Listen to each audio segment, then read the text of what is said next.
Jemaat yang diberkati Tuhan, selamat malam. Kembali lagi kita berjumpa di dalam ibadah keluarga yang di dalamnya bersama-sama kita akan membaca dan merenungkan sabda Allah. Namun sebelumnya mari kita tundukkan hati dan pikiran kita dan memohon kuasa bimbingan Roh Kudus. Mari kita berdoa. Bapa di sorga, terima kasih untuk sukacita, kasih yang Allah selalu hadirkan bagi kami, hingga di malam hari ini bersama dengan keluarga kami masing-masing, kami akan membuka hati, membuka diri untuk dibimbing oleh firman Tuhan. Oleh karena itu kami mohon kiranya Roh Kudus-Mu termaterai dalam kehidupan kami, sehingga kami juga diubahkan untuk menjadi pribadi yang sesuai dan seturut dengan firman Tuhan. Berfirmanlah bagi kami ya Tuhan, karena kami umat-Mu telah sedia untuk mendengar. Amin. Jemaat yang diberkati Tuhan, marilah kita berdiri. Bacaan firman Tuhan hari ini terambil dari surat Rasul Paulus kepada jemaatnya di Roma. Roma pasalnya yang ke-8 ayat 9 sampai ayatnya yang ke-11. Roma pasalnya yang ke-8 ayatnya yang ke-9 sampai ayatnya yang ke-11. Demikian firman Tuhan. Mereka yang hidup dalam daging tidak mungkin berkenan kepada Allah. Tetapi kamu tidak hidup dalam daging, melainkan dalam roh, jika memang roh Allah diam di dalam kamu. Tetapi jika orang tidak memiliki roh Kristus, ia bukan milik Kristus. Tetapi jika Kristus ada di dalam kamu, maka tubuh memang mati karena dosa, tetapi roh adalah kehidupan oleh karena kebenaran. Dan jika roh Dia yang telah membangkitkan Yesus dari antara orang mati diam di dalam kamu, maka Ia yang telah membangkitkan Kristus Yesus di antara orang mati akan menghidupkan juga tubuhmu yang fana itu oleh Roh-Nya yang diam di dalam kamu. Demikianlah pembacaan firman Tuhan. Dikatakan, berbahagialah kita yang bukan hanya membaca dan merenungkan firman Tuhan, tetapi melakukan firman-Nya dalam kehidupan kita hari lepas hari. Terpujilah Kristus, haleluya. Haleluya, haleluya, haleluya.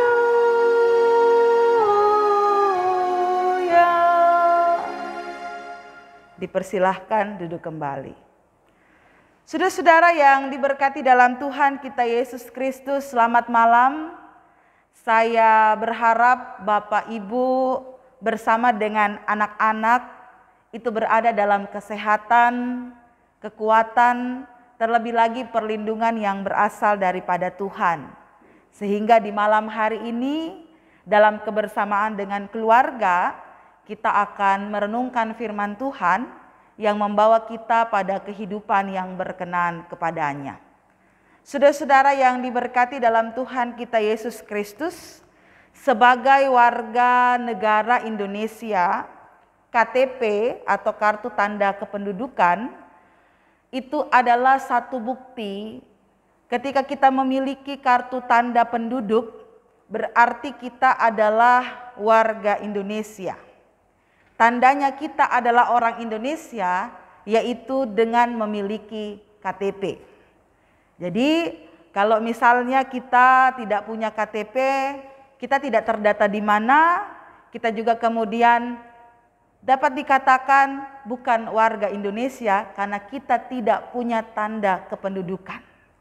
Nah, Bapak Ibu yang diberkati Tuhan, tadi kalau saya katakan KTP adalah tanda bahwa kita ini adalah warga Indonesia, pertanyaannya dalam kehidupan kita sebagai orang beriman, apa tanda kita sebagai milik Kristus? Firman Tuhan pada hari ini melalui Rasul Paulus yang mengirimkan surat kepada jemaat di Roma, di mana jemaat di Roma bukanlah jemaat yang dibangun oleh Rasul Paulus. Kemungkinan jemaat Kristen di Roma terbentuk dan bertumbuh oleh para orang-orang yang tersebar dan kemudian membawa Injil itu di tengah-tengah kehidupan mereka. Jemaat Roma pada saat itu mengalami tekanan yang luar biasa di tengah-tengah kehidupan orang Israel Yahudi. Bahkan juga jemaat Kristen di Roma, mereka juga memiliki pergumulan, mereka dikejar-kejar oleh tentara Roma untuk dibunuh. Oleh karena itu, di tengah-tengah tekanan kehidupan yang dirasakan dan dijalani oleh jemaat Roma pada saat itu, maka Rasul Paulus mengingatkan bahwa sebagai orang percaya yang telah ditebus oleh Yesus Kristus, sebagai orang percaya yang telah diberdekakan dari kuasa dosa dan maut, mereka sebaiknya bahkan seharusnya tidak lagi hidup memiliki atau sebagai manusia yang lama. Mengapa? Dalam ayatnya yang ke-9 dikatakan, tetapi kamu tidak hidup dalam daging, melainkan dalam roh. Jika memang roh diam di dalam kamu, tetapi jika orang tidak memiliki roh Kristus, ia bukan milik Kristus. Rasul Paulus mau mengatakan kepada mereka bahwa sebagai orang Kristen yang telah menerima Kristus dan telah hidup di dalam roh, maka mereka pun juga harus menunjukkan tanda melalui sikap hidup, melalui iman mereka, bahwa mereka benar-benar adalah orang yang hidup di dalam roh, ya. Tidak lagi hidup dalam kedagingan, tidak lagi hidup dalam sifat-sifat yang lama, tidak lagi hidup terpengaruh dengan kondisi yang menekan mereka, lalu kemudian mereka berubah dan akhirnya mereka melakukan dosa-dosa yang ada di masa lalu. Tetapi Rasul Paulus mengatakan bahwa jika mereka hidup di dalam roh, maka mereka harus memisahkan diri dari lingkungan-lingkungan yang kemudian dapat membawa mereka hidup kembali dengan kedagingan mereka. Sehingga di dalam ayat 10 sampai ayatnya yang ke-11, kalau kita melihat Bapak Ibu yang diberkati Tuhan, Rasul Paulus menegaskan bahwa tubuh kita memang terkadang hidup penuh dengan kedagingan. Tetapi kedagingan itu telah mati ketika Yesus Kristus telah mati menebus dosa manusia dan telah bangkit dari antara orang mati untuk menghidupkan tubuh oleh rohnya. Sehingga dengan demikian mereka sebagai orang yang percaya diajarkan bahwa sebagai orang yang menerima roh Allah, maka mereka juga harus hidup di dalam kebenaran Allah. Saudara-saudara yang diberkati dalam Tuhan kita Yesus Kristus, melalui Rasul Paulus kita diingatkan untuk merenungkan sebagai orang percaya, sudahkah kita hidup memperlihatkan bahwa saudara dan saya adalah milik Kristus? Apa tandanya dalam kehidupan saudara dan saya sehari-hari yang kita lakukan, yang memperlihatkan saudara dan saya punya identitas milik Kristus di tengah-tengah hidup kita? Yang pertama, kita belajar bahwa kita diajak hidup oleh roh. Kalau kita sudah hidup oleh roh dan kita tahu Kristus ada di dalam kehidupan kita, maka jangan lagi kita hidup untuk tidak melakukan kebenaran. Kita tahu bahwa saudara dan saya hidup karena kasih karunia Tuhan. Sehingga ketika kita hidup karena belas kasihan Tuhan, kita dibenarkan oleh iman. Ini masih berkaitan dengan materi ibadah hari Minggu.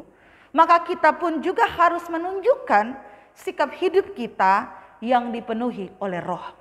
Bagaimana itu? Melakukan kebenaran sesuai dengan firman Allah. Bahwa sebagai orang yang percaya, tanda kita adalah milik Kristus yang pertama. Hendaknya kita hidup melakukan firman Allah di tengah-tengah kehidupan kita. Kenapa? Karena firman Allah adalah pembentukan iman kita yang Allah hadirkan dalam kuasa roh yang ada dalam diri kita. Kedua, sebagai orang yang berjalan dalam kebenaran, sebagai pribadi yang hidup di dalam roh karena kita tahu Kristus ada dalam hidup kita, maka tentu orang yang hidup membawa kebenaran, orang yang hidup menyatakan kebenaran akan menghadapi tantangan-tantangan ketidakbenaran yang kemudian harus memperbaiki kehidupan mereka. Ingatlah bahwa Roh Kudus itu bekerja sangat luar biasa dalam kehidupan saudara dan saya. Roh menghidupkan kita. Sehingga dengan demikian percayalah dan teruslah melakukan kebenaran itu di tengah-tengah hidup kita. Sehingga roh yang bekerja di tengah-tengah kehidupan kita menghadirkan kekuatan, menghadirkan ketekunan dalam hidup kita, sehingga kita dapat menjadi pribadi-pribadi yang menyatakan bahwa roh Allah memang ada dalam kehidupan saudara dan saya. Akibatnya apa? Hidup kita akan berdampak bagi banyak orang. Karena ketika kita melakukan kebenaran, kita melakukan firman Tuhan, bukan kita yang melakukannya, tapi karena kita mau, maka Roh Kudus yang berkarya dan bekerja dalam kehidupan kita. Itu karena kita memaknai bahwa Allah ada di dalam kita, Kristus ada di dalam kita, sehingga kita melakukan bukan sesuatu yang menyamankan kehidupan kita, tetapi kita melakukan sesuatu yang Allah kehendaki dalam hidup kita. Amin.